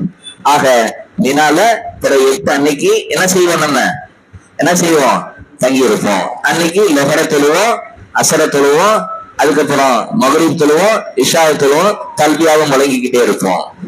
கல்வியாதான் அன்னைக்கு செய்யற இபாதத்துல மிக முக்கியமான இபாதத். வேறு துஆக்கள் கேட்கலாம், விக்ருகள் செய்யலாம், குர்ஆனை ஓதலாம், என்ன வேண்டுமானாலும் இபாதத்துல செஞ்சுட்டு இருக்கலாம். அதுல முக்கியமான இபாதத் என்ன, கல்வியா. அடுத்து அங்கிருந்து கிளம்பி அரஃபா, அங்கிருந்து கிளம்பி எங்க போறோம், அரஃபாக்கு போறோம். எப்ப போவோம், பிறை 9 யௌமுல் அரஃபா, அரஃபா தினம் 9வது நாள். அங்க இருந்து அன்னைக்கு பிற 9 பிறந்து காலையில ஃபஜர் தொழுது முடிச்சதுக்கு பிறகு சூரியன் உதயமானதுக்கு அப்புறம் அரஃபால இருந்து கிளம்பணும். இங்கிருந்து ஹஜ்ஜுக்கு சென்றிருக்கக்கூடிய ஹாஜிகள்ல சில பேரை முதல்ல 8ஆம் தேதிக்கு, அது பிற 8க்கு முன்னாடியே 7th நைட்டே கொண்டு போய் தள்ளிடுவாங்க. அதே மாதிரி அரஃபா தினத்துல பிற 8 மினால நைட்டே காலையில ஃபஜரே அரஃபால கொண்டு போய் தள்ளிடுவாங்க. தப்பில்லைன்னு சொல்றாங்க உலமாக்கு. இருந்தாலும் நபி ஸல்லல்லாஹு அலைஹி வஸல்லம் சொன்னா என்னன்னா, அரஃபா நாள் காலையில ஃபஜர் தொழுதுட்டு சூரியன் உதயமானதுக்கு அப்புறம் அங்கிருந்து கிளம்பி போகணும். மினாங்கிறது ஏறக்குறைய 3ல இருந்து 5 கிலோமீட்டர் தூரத்துல, 3 கிலோமீட்டர்ல வரும், 5 கிலோமீட்டர் வரைக்கும் அந்த மினாவுடைய பகுதிகள் இருக்கும். எங்க, மக்கால இருந்து. அதுல இருந்து அடுத்து தொடங்குறது முஸ்தலிஃபா. அங்கிருந்து ஏறக்குறைய 14 கிலோமீட்டர் வரைக்கும் முஸ்தலிஃபா தான். அந்த 14 கிலோமீட்டர் தாண்டினதுக்கு அப்புறம், மினால இருந்து 14 கிலோமீட்டர் தாண்டி அரஃபா என்கிற ஒரு இடம் இருக்கு. அது மைதானம். அது என்னது, மிகப்பெரிய மைதானம். கட்டடங்கள்லாம் இருக்காது, இப்ப மரங்கள்லாம் வளர்க்கப்பட்டிருக்கு, நல்ல பசுமையா இருக்கு. ஆனா அது மைதானம், எந்த பில்டிங்கும் கட்டப்படல. அந்த மஸ்ஜிதும் நமீரா அப்படின்னு சொல்லி ஒரு மஸ்ஜித் இருக்கு. மஸ்ஜிது நமீரா என்கிற ஒரு மஸ்ஜித் எங்க இருக்கு, அரஃபா மைதானத்துல இருக்கு. அங்க போனவங்க முஸ்தலிஃபா என்ஸ் ஹியர்னு பக்கத்திலேயே இன்னொரு போர்டு இருக்கும், அரஃபா ஸ்டார்ட்ஸ் ஹியர். எதுவும் இல்ல, ஒரு லைன் தான், கோடு தான், அரஃபாக்கும் முஸ்தலிஃபாவுக்கும். அந்த முஸ்தலிஃபாவை தாண்டி அரஃபாக்கு அன்னைக்கு போயிடுவோம். அன்னைக்கு அங்க போய் சேர்றதுக்கு சில பேர் லொஹர்ல போய் சென்றுவாங்க, சிலருக்கு அசர் கூட ஆகலாம். இங்கிருந்து கிளம்பி மெதுவா இன்ச் பை இன்ச்சா அந்த இதுல போன ட்ரெயின்ல, இதுல பஸ்ல போனாலும் ட்ரெயின் சீக்கிரமா போயிடும். நடந்தே கூட சீக்கிரம் போயிடலாம், 2 மணி நேரத்துல நடந்தே கூட போய் சேரக்கூடிய ஒரு நிலை ஹாஜிகளுக்கு இருக்கு. அவங்க அங்க போயிடுவாங்க. யௌமுல் அரஃபால அரஃபா மைதானத்துக்கு போயிடும். அரஃபா மைதானம் எதை காட்டும், மஹ்ஷருடைய மைதானத்தை காட்டுவது போல இருக்கும். எல்லாம் இருப்பாங்க, லட்சக்கணக்கான மக்கள் எங்க இருப்பாங்க, அரஃபா மைதானத்துல இருப்பாங்க. அரஃபா மைதானத்தை பார்த்த அந்த மக்களுக்கு தான் அந்த உணர்வு தெரியும். அந்த உணர்வை நாம மறுமையினுடைய நாளுடைய உணர்வு போல உணர்வோம். எல்லா மக்களும் இருக்கும், திரும்புற பக்கமெல்லாம் தலை, மனித தலைகள் தான். அந்த இடத்துல நபி ஸல்லல்லாஹு அலைஹி வஸல்லம் என்ன செஞ்சாங்கன்னா, லொஹரையும் அசரையும், மற்ற இடத்துல நாம மினால தங்குற போது லொஹரையும் அசரையும் ஜம்மு செய்யக்கூடாது. அங்க தனித்தனியா 2 ரக்காத் கஸர் மட்டும்தான் தொழுவணும். ஆனா இங்க வந்த உடனே நபி ஸல்லல்லாஹு அலைஹி வஸல்லம் என்ன செஞ்சா, ஒரு பாங்கு சொன்னாங்க. ஒரு பாங்கு சொல்லிட்டு முதல் இகாமத் சொல்லி லொஹர் 2 ரக்காத் தொழுதாங்க. எப்படி நம்ம இந்த ஈதுடைய தொழுகையில முதல்ல தொழுகையை தொழுதுட்டு அடுத்து பயான் செய்வாங்களோ, அதே போல நபி ஸல்லல்லாஹு அலைஹி வஸல்லம் என்ன செஞ்சாங்க, 2 ரக்காத் லொஹரை தொழுது முடிச்சாங்க. கஸர் அசர அந்த லொஹரோடையே சேர்த்து இன்னொரு இகாமத் சொல்லி ஜம்மு செய்து தொழுதாங்க. இதுதான் சொன்னா, யாரும் ஹஜ்ஜுக்கு போனா இப்படித்தான் தொழுகணும். அந்த முடிச்சுட்டு நபி ஸல்லல்லாஹு அலைஹி வஸல்லம் மிகப்பெரிய ஒரு உரையை அங்க நிகழ்த்தினாங்க. அதான் அரஃபா பேருரை. அது ஜபலுர் ரஹ்மான் என்று சொல்லக்கூடிய ஒரு, என்ன இருக்கு, ஜபலுர் ரஹ்மத் என்று சொல்லக்கூடிய ஒரு குன்று, ஒரு மலை குன்று இருக்கு. அதுக்கு கீழே ஒட்டகத்தின் மேல இருந்துகிட்டு நபி ஸல்லல்லாஹு அலைஹி வஸல்லம் ஆற்றின உரை, அதை சொல்லணும்னு சொன்னா ஒரு 2 மணி நேரம் சொல்லணும். அந்த அளவுக்கு, அதாவது நபி ஸல்லல்லாஹு அலைஹி வஸல்லம் அவர்களுடைய ஒட்டுமொத்த வாழ்க்கை, நபித்துவ வாழ்க்கையினுடைய அப்படி சார பிழிந்து எக்ஸாக்டா கொடுத்த வார்த்தைகள் அந்த உரை, அரபாத் உரை. இன்னைக்கும் என்னைக்கும் இந்த நாள் அழிகிற, இந்த உலகம் அழியக்கூடிய அந்த நாள் வரைக்கும் இருக்கிற அத்தனை மக்களுக்கும் அந்த அறிவுரை மட்டுமே போதும், அந்த அரபா பேருரை மட்டுமே போதும். அவ்வளவு அழகான உரைய நபி ஸல்லல்லாஹு அலைஹி வஸல்லம் ஆத்துனாங்க. அந்த ஒவ்வொரு அந்த உரையை நம்ம கேட்டோம்னா உள்ளமெல்லாம் அப்படியே ஒரு மாதிரி ஆகும், உணர்வுகள் அப்படியே தழுவும், கண்கள்ல இருந்து கண்ணீர் வரக்கூடிய அளவுக்கான உரை அந்த உரை. இந்த உரையை ஆற்றினாங்க. உரையை ஆற்றிய பிறகு நபி ஸல்லல்லாஹு அலைஹி வஸல்லம் அவங்க என்ன செஞ்சாங்க, ஒரு வார்த்தையை அங்க கேட்டாங்க. என்ன கேட்டாங்க தெரியுமா? மக்களே மக்களே, உங்களிடத்துல தூய்மைத்துவ செய்திய நான் உங்கள்கிட்ட சொல்லிட்டேனா கேட்டாங்க நபி ஸல்லல்லாஹு அலைஹி வஸல்லம். எனக்கு வழியாக அல்லாஹ் இறக்கின வசனங்களை கொண்டு இந்த மார்க்கத்தை உங்களிடத்துல எத்தி வைத்தேனே, இதெல்லாம் நான் சொல்லிட்டேனா, சொல்லி முடிச்சிட்டேனா, நான் எதையாவது சொல்லாம பாக்கி வச்சுட்டேனா அப்படின்னு அவங்க என்ன செய்யறாங்க, அந்த மக்களை நோக்கி கேட்கிறாங்க, அழுகுறாங்க, கண்ணீர் விட்டு அழுகுறாங்க, கண்ணீர் விட்டு அழுகு கேட்கிறாங்க. இந்த தூதுவ செய்திய நான் உங்கள்கிட்ட சொல்லிட்டேனா, சமர்ப்பித்துட்டேனா, கொடுத்துட்டேனா, முழுவதுமா கொடுத்துட்டேனா அப்படின்னு கேட்கிறாங்க. மக்கள் எல்லாம் அழுகிட்டே சொன்னாங்க, யார சொல்லலாம், உங்களுக்கு எந்த நபித்துவ செய்திய உங்களுக்கு அல்லாஹ் தந்தானோ அதையெல்லாம் எங்கள்கிட்ட சமர்ப்பித்துட்டீங்க, நீங்க நிறைவேற்றி விட்டீர்கள் சொன்ன போது அழுதுகிட்டே சொன்னாங்க. நபி ஸல்லல்லாஹு அலைஹி வஸல்லம் திரும்பி திரும்பி அழுதுகிட்டு சொன்னாங்க, கையை உயர்த்திட்டு சொன்னாங்க, யா அல்லாஹ் இதற்கு நீதான் சாட்சி, யா அல்லாஹ் இதற்கு நீதான் சாட்சி, யா அல்லாஹ் அப்படின்னு சொன்ன உடனே அல்லாஹ் ஒரு குர்ஆன்ல ஒரு ஆயத்தை இறக்குனான். اليوم أكملت لكم دينكم وأتممت عليكم نعمتي ورضيت لكم الإسلام دينا. அல்லாஹ் சொன்னா, இன்றோடு இந்த மார்க்கத்தை முழுமைப்படுத்தி விட்டேன், இந்த மார்க்கத்தை என்னுடைய அருளுக்குரியதாக ஆக்கி வைத்து விட்டேன், உங்களுக்கு இந்த மார்க்கத்தை பூர்த்தியாக்கி விட்டேன் என்று அல்லாஹ் இந்த ஆயத்தை இறக்கின உடனே அந்த அரபா மைதானத்துல நபி ஸல்லல்லாஹு அலைஹி வஸல்லம் நிறைய துஆ கேட்டாங்க. இன்னைக்கு ஏன்னா நபி ஸல்லல்லாஹு அலைஹி வஸல்லம் அல் ஹஜ்ஜு அல் அரஃபா, அல் ஹஜ்ஜு அல் அரஃபா அப்படின்னு என்ன தெரியுமா? அரஃபா தினம் தான், அரஃபா தான் ஹஜ் அப்படிங்கிறாங்க. யார் ஒருத்தர் இங்கிருந்து ஹஜ்ஜுக்கு போனாங்களோ அரஃபா மைதானத்துல அந்த வக்துல சூரியன் அஸ்தமனம் ஆகக்கூடிய அந்த நேரத்திற்கு முன்னதாக இங்கிருந்து ஹஜ்ஜுக்கு போன யாராவது அந்த இடத்துல அவர் அங்க இருக்கலைன்னா ஹஜ்ஜி ஏற்றுக்கொள்ளப்படாது, ஹஜ் ஏற்றுக்கொள்ளப்படாது. அதனால உடம்பு சரியில்லாம பெட்ல இருக்கக்கூடியவங்களை கூட அந்த குளுக்கோஸ் பாட்டில் எல்லாத்தையும் ஏற்றிக்கிட்டு ஹெலிகாப்டர்ல கொண்டு வந்து அந்த இடத்த அப்படி ஒரு இடம் சுத்திட்டு கொண்டு போய் வச்சிருவாங்க. ஹஜ்ஜில அரஃபா மைதானத்துல தங்குறது அவ்வளவு பெருசு. இந்த அரஃபா மைதானத்துலதான் யார் ஒன்று கொண்டுனாங்க, நபி ஆதம் அலைஹிஸ்ஸலாமும் ஹவ்வா அலைஹிஸ்ஸலாமும் அல்லாஹ் 2 பேரையும் தூக்கி எறிந்தான். ஒருத்தவங்க ஆதம் அலைஹிஸ்ஸலாம் ஸ்ரீலங்கால இருக்கக்கூடிய ஆதம்பாவா மலையில தூக்கி எறிந்ததாக வரலாற்று அறிஞர்கள் சொல்றாங்க. ஒரு ஜித்தாவோட கடற்கரையில தூக்கி எறியப்பட்டாங்க. 2 பேரை சேர்ந்த அந்த இடம் அரபாத் இடம். அந்த மைதானத்துல சேர்ந்தாங்க. அங்குதான் மனித சமுதாயம் உருவான இடம். எது? அரபா மைதானம். அந்த இடத்துல நபி ஸல்லல்லாஹு அலைஹி வஸல்லம் துஆ கேட்டாங்க. இன்னைக்கும் கூட ஹஜ்ஜுக்கு போகக்கூடிய மக்களை நீங்க அங்க பாத்தீங்கன்னா தெரியும், எல்லாருடைய கண்கள்ல இருந்து கண்ணீர் வடியும். துவாக்களை கையேந்தி அழுது மன்றாடி அந்த துவாக்கள் கேட்பாங்க. எந்த பக்கத்துல பார்த்தாலும் அழுகையே வராத மனிதனுக்கு கூட அங்கு எல்லாரும் அழுகிறதை பார்த்துட்டு கண்ணீர் மாலை மாலையா வரும். அந்த இடத்துல கேட்கக்கூடிய எல்லா துவாக்களையும் அல்லாஹ் கபூல் செய்வான். அப்படிப்பட்ட இடம். அல்லாஹ் மலக்களை கூப்பிட்டு சொல்லுவாங்க, மலக்களே பாத்தீங்களா, என்னுடைய அடியார்களை பாத்தீங்களா, பஞ்ச பராரிகளாக தூசு படிந்தவர்களாக அந்த இஹ்ராம் ட்ரெஸ்ல மக்கள்லாம் இருப்பாங்க. செம்மன் அந்த தரையில் அந்த புழுதி எல்லாம் படிந்து போய் பஞ்ச பராரிகளாக, தலையெல்லாம் மூடக்கூடாது, மண் படிந்து இருக்கும். அந்த பஞ்ச பராரிகளாக என்னிடத்துல கையேந்தி இருக்கிறார்களே, இவர்களுக்கு நான் கூலியை வழங்குவேன், இவர்களுக்கு நான் கூலியை வழங்குவேன். மலக்கெல்லாம் சொல்லுவாங்க, யாரெல்லாம் நீ கூலி வழங்க உன்னிடத்துல இப்ப முழுக்க முழுக்க கடமையாகிவிட்டது யாரெல்லாம் அப்படிவாங்களாம். சொல்லுவான் அல்லாஹ், இவர்களுடைய ஹஜ்ஜை நான் ஒப்புக்கொண்டு விட்டேன், இவர்களுக்கு கூலியாக நான் சொர்க்கத்தை வழங்குவேன் என்று அல்லாஹு தஆலா சொல்லுவானா. ஹாஜிகளுக்கான கூலி என்ன தெரியுமா? ஒப்புக்கொள்ளப்பட்ட ஹஜ்ஜை முடிக்கக்கூடிய ஹாஜிகளுக்கு என்ன கூலி தெரியுமா? என்ன கூலி? சொர்க்கம். நாளைக்கு மறுமையில அல்லாஹு தஆலா ஹஜ்ஜை மப்ரூராக ஒப்புக்கொள்ளப்பட்ட ஹஜ்ஜாக முடிக்கக்கூடிய ஹாஜிகளுக்கு அல்லாஹு தஆலா எதை வழங்குவான்? சன்மானம் எது? சொர்க்கம். அப்ப சொர்க்கத்தை அல்லாஹ் தர்றான். அவர்கள் கேட்கக்கூடிய துஆக்கள் எல்லாம் அல்லாஹ் என்ன செய்வான்? கபூல் செய்வான், ஒப்புக்கொள்வான்.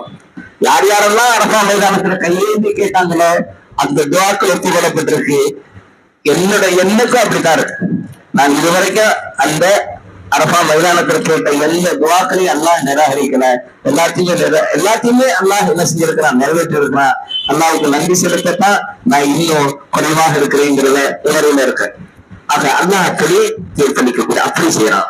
அது மாத்திரம் கிடையாது, ஹஜ்ஜில அல்லாஹ் யாருடைய ஹஜ்ஜை ஏற்றுக்கொண்டானோ, யாருடைய ஹஜ்ஜை அல்லாஹ் ஏற்றுக்கொண்டானோ அவர்களுடைய பாவங்களை எல்லாம் அல்லாஹ் மன்னித்து அன்று பிறந்த பாலகனை போல இந்த இந்தியாவுக்கு திரும்பிக்கு வரக்கூடிய அந்த காலகட்டத்துல எல்லாம் இருப்பாங்க. ஹாஜிகளுடைய எல்லா பாவங்களும் மன்னிக்கப்படும். அவர்கள் அன்று பிறந்த குழந்தையை போல திரும்பி வரக்கூடிய இருப்பாங்க. பிறந்த குழந்தைக்கு என்ன இருக்கும்? பாவம் இருக்குமா? எவ்வளவு தூய்மையா இருக்கும். அப்படிப்பட்ட தூய்மையான நிலையில இந்த ஹஜ்ஜை முடிச்சுட்டு வரக்கூடியவர்கள் இருப்பாங்க. ஹஜ்ஜ யார் நிறைவேற்றி வருகிறார்களோ, மக்ரூரான ஹஜ்ஜாக இருக்குமோ அவர்களை அல்லாஹ் என்ன செய்ய மாட்டான்? ஏழ்மையில் ஆக்க மாட்டான். இன்னொரு வாக்குறுதி நபி ஸல்லல்லாஹு அலைஹி சொல்றாங்க. அல்லாஹ் என்ன செய்யறான்? இன்னொரு வாக்குறுதியை தரான். இன்னொரு வாக்குறுதி, உங்களை ஏழையாக்க மாட்டேன் அல்லாஹ் சொல்றான். ஹதீஸை குத்ஸில சொல்றான். யார் ஹஜ்ஜை நிறைவேற்றுவார்களோ, யார் ஒப்புக்கொள்ளப்பட்ட ஹஜ்ஜாக அவருடைய ஹஜ்ஜாகுமோ அவரை ஏழையாக ஆக மாட்டேன். அப்போ நம்ம ஏழையாக ஆக மாட்டோம். நம்முடைய ஹஜ்ஜி ஒப்புக்கொள்ளப்பட்ட ஹஜ்ஜாக இருந்தா. அன்பர்கள் சோதரர்களே, இதெல்லாம் ஹஜ்ஜில நமக்கு கிடைக்கக்கூடிய என்னது? ரிவார்டுகள், நன்மைகள். அல்லாஹ்வை அந்த நினைவு கூறுறோம், அல்லாஹ்வை நினைக்கிறோம், மன்றாடுறோம், கேட்கிறோம். அதே போல அங்க இன்னொரு முக்கியமான ஒரு விஷயத்தை மட்டும் சொல்லி முடிக்கிறேன். இப்ராஹிம் அலைஹிஸ்ஸலாம் அவர்களுடைய வாழ்வில் நடந்த நிகழ்வுகளை எல்லாம் அல்லாஹ் ஹஜ்ஜில கடமையாக்கி வச்சிருக்கிறான். அந்த அரபா மைதானத்துல இருப்பாங்க. 10வது அன்னைக்கு எங்க வருவாங்க? மறுபடியும் என்ன செஞ்சிருவாங்க? அன்னைக்கு அரபான்னு சொல்லக்கூடிய அரபாவுடைய நாள்ல சன் செட் ஆன உடனே அங்கிருந்து கிளம்பி நேரம் எங்க வந்துருவாங்க? முஸ்தலிஃபாக்கு வந்துருவாங்க. முஸ்தலிஃபானா மினாவுக்கு கிட்ட இருக்கிற முஸ்தலிஃபாக்கு வந்துருவாங்க. முஸ்தலிஃபால டென்ட் இருந்தா அங்க வந்து தங்கிடலாம். காலையில விடிந்து 10வது அன்னைக்கு காலையில ஃபஜ்ர தொழுதுட்டு சூரியன் உதயமான உடனே அங்கிருந்து கிளம்பி சூரியன் உச்சத்துக்கு வர்றதுக்கு முன்னாடி என்ன செய்யணும்னா பெரிய ஷைத்தானுக்கு வந்து கல்லறியணும். அன்னைக்கு 10ல 5 காரியங்கள் இருக்கு.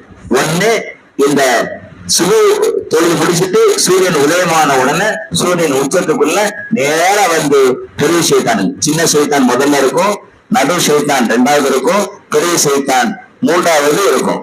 நேரா வந்து கல்லறிஞ்சிட்டு 7 கற்கள் எறியணும். அப்படி கல்லறிகிற போதுதான் கல்வியாவை நிப்பாட்டணும். பிஸ்மில்லாஹி அல்லாஹு அக்பர் சொல்லி 7 கற்களை அங்க எரிஞ்சிடணும். எரிந்து முடித்துட்டு எந்த துவாவும் கேட்காம அங்கிருந்து கிளம்பி வரணும். 2வது காரியம் என்ன தெரியுமா? அன்றைக்கு குர்பானி கொடுக்கணும். குர்பானிய கொடுத்து முடிச்சாச்சுங்கிறத கன்ஃபார்ம் பண்ணிட்டா தலையில மொட்டை அடிச்சுக்கணும். 3வது, பெண்களாக இருந்தாங்கன்னா அவங்களுடைய அந்த நுனி முடிவுல ஒரு சுருட்டை அப்படியே என்ன செய்யணும்? கத்தரிச்சிடணும். இது 3வது. இந்த 3 காரியத்தை முடிச்சிட்டோம்னு சொன்னா இஹ்ராமுடைய ட்ரெஸ்ஸ களைஞ்சிட்டு என்ன செய்யணும்? புது ட்ரெஸ் போட்டுக்கிறோமா அல்லது அந்த மினால இருந்து நாம கிளம்பி எங்க வந்துடலாம்? ரூமுக்கு வந்து நல்லா குளிச்சு நல்லா புது ட்ரெஸ் போட்டுட்டு அதுக்கப்புறம் என்ன செய்யணும்? எங்க போகணும்? காபத்துல்லாவுக்கு போகணும், ஹரமுக்கு போகணும். தவாஃபுல் ஜியாரா, தவாஃபுல் இஃபாதா என்று சொல்லக்கூடிய அந்த ஹஜ்ஜினுடைய 4வது காரியம் என்ன செய்யணும்? இந்த தவாஃப் கடமையா இருக்கு. ஹஜ்ஜில இது கடமை. என்ன செய்யணும்? தவாஃப் பண்ணணும். தவாஃப்ங்கிறது அந்த காபத்துல்லாவை 7 முறை சுற்றுறது. அதுக்கு பிறகு சை செய்யணும் 5வது. இந்த 5 கடமைகளை, இந்த 5 காரியங்களும் துல்ஹஜ் மாதம் பிறை 10 யௌமுன் நஹர் என்று சொல்லக்கூடிய அந்த நாளில் செய்யக்கூடிய விஷயங்கள் செஞ்சுட்டு அங்க இருக்கக்கூடாது, காபத்துல்லா இருக்கக்கூடாது, நேரம் மினாவுக்கு வந்து மினால வந்து தங்க 10வது அன்னைக்கு இந்த காரியங்கள் செய்யக்கூடிய அந்த நாள்லயுமே என்னதான் செய்யணும், என்ன செய்யணும், எதையுமே சேர்த்து ஜம்மு செய்து தொழுவதில்ல. நொஹர் 2 ரகாத், அசர் 2 ரகாத் கசரு, மக்ரிப் 3 ரகாத், இஷா 2 ரகாத் கசர், இப்படி தொழுது முடிச்சுட்டு நாம என்ன செஞ்சிடணும், நம்ம ஹரம்ல போறோம், அங்க தொழுவு நடந்துகிட்டு இருக்கு, அங்க நம்ம என்ன செய்யக்கூடாது, 2 ரகாத்த சுருக்கி தொழ வேண்டாம், அங்க என்ன தொழுகிறது, ஏன்னா ஹரமுடைய எல்லையில நாம தொழக்கூடிய ஒவ்வொரு ரகாத் தொழுகைக்கும் 1,00,000 ரகாத் தொழுத நன்மை கிடைக்கும். ஒரு ரகாத் ஹரமுல காபத்துல்லால தொழக்கூடிய அந்த தொழுகை 1,00,000 ரகாத் தொழுத நன்மைக்கு சமம். ஆக அங்க நாம தொழுவிட்டு அங்கிருந்து நேரம் மினாவுக்கு வந்துடும். 11வது அன்னைக்கு மினால நாம தங்கி இருக்கணும். அதே போல லொஹர் 2 ரகாத், அசர் 2 ரகாத், இஷா 2 ரகாத். 11வது அன்னைக்கு முழுக்க தங்கி இருக்கணும். அன்னைக்கு ஒரே ஒரு அமல் தான் இருக்கு. என்ன இருக்கு, அங்க நிறைய துவாக்களுக்கெல்லாம் வீண் பேச்சு வெட்டி பேச்சு எல்லாம் பேசக்கூடாது, அல்லது கதைகள் எல்லாம் பேசக்கூடாது, விக்கிரகள்ல இருக்கணும், இபாதத்துகள் இருக்கணும், ஏதாவது நபிலான தொழுகைகளை தொழுகலாம், இப்படி தொழுகணும். அங்க நோன்பே வைக்க கூடாது. இன்னொரு முக்கியமான சட்டம், அங்க எங்க இந்த 5 நாள் 6 நாள்ல நோன்பு வைக்க கூடாது. அங்க 11வது நாள் சூரியன் உச்சத்துக்கு வந்ததுக்கு அப்புறம் நேரா கல் எடுத்துக்கணும். 7 கற்கள் சின்ன சைத்தானுக்கு, அதுக்கப்புறம் 7 கற்கள் அந்த நடுவுல இருக்கக்கூடிய சைத்தானுக்கு, 7 கற்கள் பெரிய சைத்தானுக்குன்னு சொல்லி இந்த முஸ்தலிஃபாலே நம்ம கற்களை பெருக்கி வச்சுக்கலாம், பெருக்கி எடுத்துக்கலாம். அங்க நிறைய கற்கள் இருக்கும். அந்த கற்கள் நம்ம பெரிய கல் எடுத்துட்டு வந்து எறிவாங்க. சில பேர்லாம் ஏதோ சைத்தான் அங்கதான் இருக்கிற மாதிரி பார்த்துட்டு அப்படியே ஓங்கி அப்படியே வேகத்தோடு எறிவாங்க. அடுத்த அந்த பக்கத்து இப்பெல்லாம் அந்த தாண்டி போற இதெல்லாம் இல்லை. முன்னாடி எல்லாம் ஒரு சின்ன தூண் தான் இருந்துச்சு. இங்க இருந்து அடிக்கிறது அந்த சைடுல இருக்கிற அந்த மேல வந்து விழுந்து மண்ணெல்லாம் உடைஞ்சிருக்கு, குறையெல்லாம் தூக்கி எறிவாங்க. இப்ப ஒரு பெரிய சோறு மாதிரி வச்சுட்டாங்க, அதனால அதை தாண்டி எங்கேயுமே போறது இல்லை. கற்களை பிஸ்மில்லாஹி அல்லாஹு அக்பர் முதல்ல சின்ன சைத்தானுக்கு, பிறகு 11 சின்ன சைத்தானுக்கு 7 கற்களை எரிஞ்சிட்டு இடம் பக்கத்துக்கு போய் நிறைய துவாக்கள் கேட்கணும். அடுத்து நெக்ஸ்ட் நடு சைத்தானுக்கு 7 கற்களை எரிஞ்சிட்டு வலது பக்கத்துல போய் நிறைய துவாக்கள் கேட்கணும். கேட்டு முடிச்சுட்டு அடுத்து 7 கற்கள் பிஸ்மில்லாஹி அல்லாஹு அக்பர் சொல்லி பெரிய சைத்தானுக்கு எரிஞ்சிட்டு எந்த துவான்னு கேட்காம திரும்பி மினாவுடைய டென்ட்டுக்கு வந்துடும். 11வது நாள் இப்படி தங்கி இருக்கணும். 12வது நாள் காலையில ஃபஜர் தொழுகை தொழுவிட்டு சூரியன் உச்சமாகுது. நுகருடைய தொழுகைக்கு முன்னாடி உச்சத்துக்கு போயிடும். அதுல இருந்து நீங்க ஆரம்பிக்கலாம், அல்லது போய் கல்லறிஞ்சிட்டு வந்து நுகர் தொழுதாலும் சரி, அல்லது நுகரை தொழுவிட்டு போய் கல்லறிஞ்சாலும் சரி. கல்லை எரிஞ்சிட்டு 3 இந்த சைத்தானுக்கு எப்படி நான் சொன்னா, சின்ன சைத்தான், நடுவில் உள்ள சைத்தான், பெரிய சைத்தானுக்கு எரியணும்னு சொன்னோம். அதே மாதிரி எரிஞ்சிட்டு இடது பக்கம் துவா கேட்கணும், எரிஞ்சிட்டு வலது பக்கம் துவா கேட்கணும். பெரிய சைத்தானுக்கு எரிஞ்சிட்டு வந்துடணும். வந்துட்டு உங்களுக்கு அசரையும் அங்க தொழுகணும். வச்சுக்கணும், அசரையும் அங்க தொழுகணும். தொழுது முடிச்சுட்டு உங்களால வினாவுடைய எல்லைய உங்களால கடந்து நீங்க வெளியேற முடியும்னு சொன்னா நீங்க வெளியேறலாம். அந்த 12ல அசர் தொழுகை தொழுது முடிச்சுட்டு மகரிப் சூரியன் அஸ்தமனம் ஆகுவதற்கு முன்னால் மீனாவுடைய எல்லையை கடந்துடணும். மீனாவுடைய எல்லையை உங்களால கடக்க முடியாம மீனால இருந்தீங்கன்னா 12வது அன்னைக்கும் அங்கதான் தங்கியிருக்கணும். 12வது அன்னைக்கும் மகரிபை தொழுவிட்டு உஷா என்னது 4 ரக்காத்த 2 ரக்காத்த தொழுவிட்டு 13வது நாள் 13 எப்ப 12ல அசரை முடிச்சுட்டு மகரிபுக்கு முன்னாடி கிளம்பி போகலேன்னா என்ன செய்யணும், 13 அன்று இருந்து காலையில ஃபஜர் தொழுவிட்டு சூரியன் உச்சம் ஆன உடனே போய் கற்களை எரிஞ்சிட்டு நீங்க அந்த இருந்து கிளம்பிடலாம். உங்களுக்கு எவ்வளவு நேரம் ஆனாலும் பரவாயில்ல. நீங்க லொஹர்ல இருந்தாலும் சரி, அசர்ல இருந்தாலும் சரி, மக்ரிப்ல இருந்தாலும் சரி, எரிஞ்சிட்டு நீங்கள் அந்த இருந்து கிளம்பி விடலாம். ஹஜ்ஜனுடைய காரியம் முடியும்.